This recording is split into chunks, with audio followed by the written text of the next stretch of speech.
Адам бар жерде проблема бар.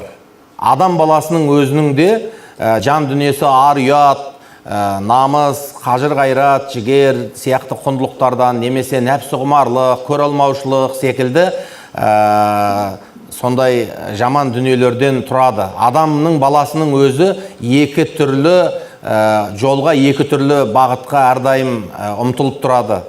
Сондықтан мынандай бір дүние бар. Егер сіздің ішкі тізгініңіз мықты болмаса, адамның ар ұяты менен адамгершілік қасиеттері мейлінше биік болмаса, бұзылам деген адам қазір казиноға бармай-ақ үйінде отырып, үйінің ішінде отырып бұзылады. Үйінің ішінде отырып қиянатқа барады. Үйінің ішінде отырып жарын ренжітіп, әке-шешесінің наласына қалады.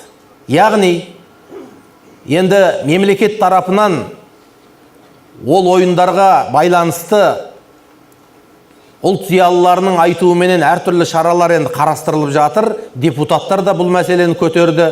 Үлкен қалалардан кіші қалаларға шығарылып, осындай дүниелер болып жатыр. Бірақ ол өз кезегінде жасалына беретін шаралар шығар. Бірақ бір нәрсені басып айтқымыз келеді. Егер сіздің ішкі адамгершілік тізгініңіз мықты болатын болса, ұлттық иммунитетіңіз мықты болатын болса, казиноны сіздің үйіңіздің ішіне әкеп қойса да сіз одан бұзылмайсыз. Ал егер адам баласының нәпсісі көтеріліп, өз тізгінін өзі ұстай алмайтын болса, мемлекеттен шығарып тастасаңыз, ол келесі мемлекетке барып ойнайды. Ол жердің келесі бір полисінде болса да оған барып ұрынады. Сондықтан мүмкіндік болса, әр адам кішкентайынан, бала кезінен жамандықтың жамандық екенін, жақсылықтың жақсылық екенін санасына салудан тартынбауымыз керек. Көп жағдайда білесіз бе, адам баласы сондай харам істерге неге барады?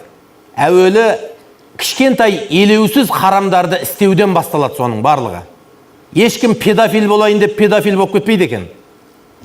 Мына соның жолын зерттеушілер айтады. Бірінші кезекте көңілі қараяды, жүрегі қатаяды бір күнәлардан. Сөйтіп біреуге кектенеді, біреуге өштеседі.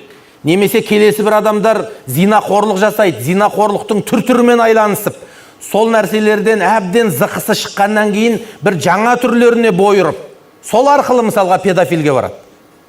Сол сияқты құмар ойнайтын адамда бірден құмар ойнап кетпейді.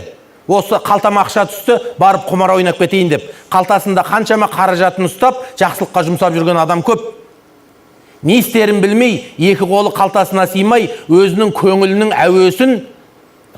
әуесіне бойын үйрете берген, мойын бұра берген адам түбі барып соған түседі. Ол не нәрсе? Сіз мәселен үйіңізде уақытыңыз бар.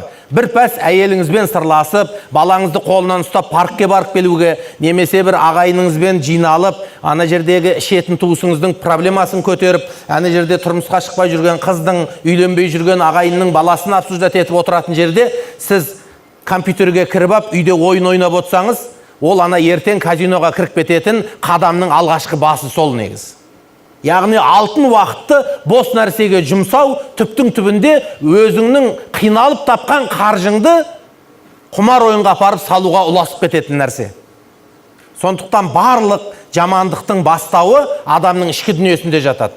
Сыртымызда қай кезде де жаман адамдар бар. Қай кезде де пиғылы дұрыс емес пенделер бар. Қай кезде де сол пиғылы дұрыс емес пенделердің алдау арбаумен табатын әртүрлі осындай ойын ошақтары менен қасіретті үйлері болады. Ол болған, ол бола береді. Бірақ ол нәрселерден аман қалудың ең бірінші жолы сол ішіңіздегі имани иммунитетіңізбенен, ұлттық тәрбиеңізбенен тізгініңізді мықтап ұстау.